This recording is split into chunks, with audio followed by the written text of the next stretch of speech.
সরকারি বেসরকারি সম্পত্তিতে হামলা, লুটপাট ও আগুনের ঘটনায় কঠোর ব্যবস্থা নেবে সশস্ত্র বাহিনী সহ সব আইনশৃঙ্খলা রক্ষাকারী বাহিনী।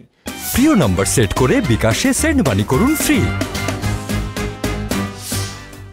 বৃহস্পতিবার সেনা সদরে সেনাবাহিনীর প্রধান জেনারেল ওয়াকারুজ্জামানের সঙ্গে নৌ ও বিমান বাহিনীর প্রধানের বৈঠকে এই সিদ্ধান্ত নেওয়া হয়েছে। বৈঠকে আরও উপস্থিত ছিলেন নবনিযুক্ত পুলিশ মহাপরিদর্শক, র্যাবের মহাপরিচালক ও ঢাকা মহানগর পুলিশের কমিশনার। আন্তঃবাহিনী জনসংযোগ পরিদপ্তর আইএসপিআর এর এক বিজ্ঞপ্তিতে এ তথ্য জানানো হয়েছে। শুক্রবারের মধ্যে সেনাবাহিনীর সহায়তায় দেশের সব থানায় কার্যক্রম শুরুর বিষয়ে বৈঠকে আলোচনা হয়েছে বলেও জানিয়েছে আইএসপিআর। এ ব্যাপারে সবার সহযোগিতা চাওয়া হয়েছে।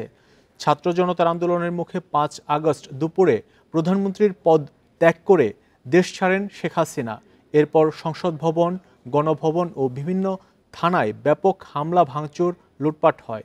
আইএসপিআর এর বিজ্ঞপ্তিতে জানানো হয়েছে, দেশের স্থিতিশীলতা রক্ষায় শক্ত অবস্থানের সিদ্ধান্ত নিয়েছে সশস্ত্র বাহিনী।